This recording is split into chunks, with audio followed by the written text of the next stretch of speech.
Hello survivors! Due to popular demand, we will be taking a look at my base that in my personal opinion is the best vanilla survival base. First, as we can see here, we have a large pine floor wall. These are very efficient for their size and act as a deterrent for less motivated players. Building a floor wall is simple. Go to some high ground and build the floors towards lower altitude. The floor will extend into the ground, making a nice seal and providing an extremely large wall for only 3 logs per floor. Be careful, as these floors do not extend downward an infinite distance. If placed extremely high above the ground, the floors will float, leaving a transparent bottom that players can squeeze themselves through. In order to get past the wall, raiders will have to build or fly over it. However, I made a little entrance with a metal door leading in. This gives me a hassle-free way of entering the courtyard.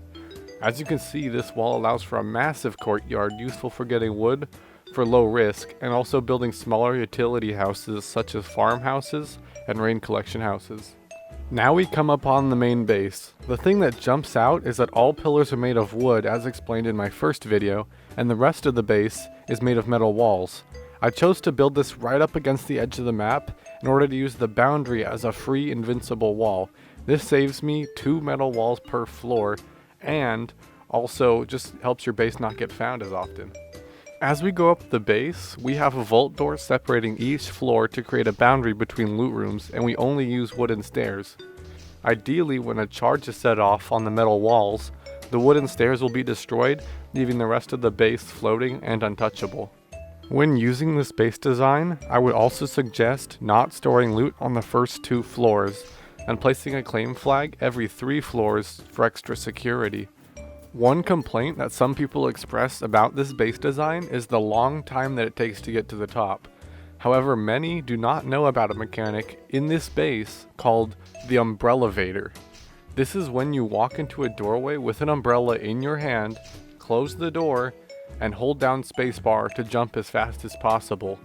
If done correctly, it will shoot you to the top of the base.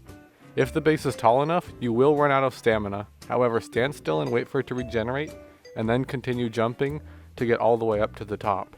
Now that the base design has been showcased, in order to highlight this base's strengths, I'm going to attempt to rate it in multiple methods and see how rating a base like this would best be approached. First is to try to start at the bottom and explode your way up.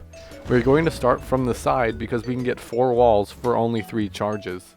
The issue is, once I have gotten past the metal walls, the wooden stairs have been destroyed and we are standing at the bottom of the base, leaving the rest of the base a floating sky base until repaired. For those of you that noticed the metal floor outside the map, well done. This is what I call saving the grid.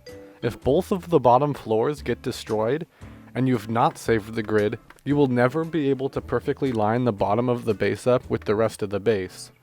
As you can see, these pillars do not line up, and this can create ledges that raiders can stand on.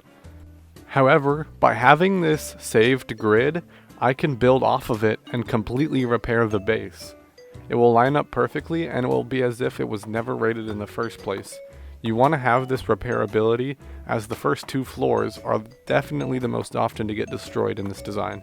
The only way to truly raid this base is by starting at the top and working your way down. This means that the taller the base is, the more explosives it will take to completely raid. In order to determine how many charges it would take to raid from the top down, get the number of floors and multiply it by 2, since it takes 2 charges to destroy 1 metal roof. I will now jump on top of the base with plenty of charges. However, in this example, I am unable to raid the base due to the large explosion radius of the charge. I am sure that if done properly, someone could work their way down from the top. However, it will not be easily achieved. All in all, I think that this base design provides an effective way to keep raiders away from your gear. Arguably, the most important criteria of this base is that it provides the best defense for the lowest cost. I choose to normally build this base at Paradise Point on Washington because of the many metal rocks nearby, although this design can work on any map anywhere really. If you guys enjoyed this video, please don't forget to subscribe and share with your friends. Please leave a comment down below about what you would like to see in the next video, or a criticism for me. And as always, have a good one.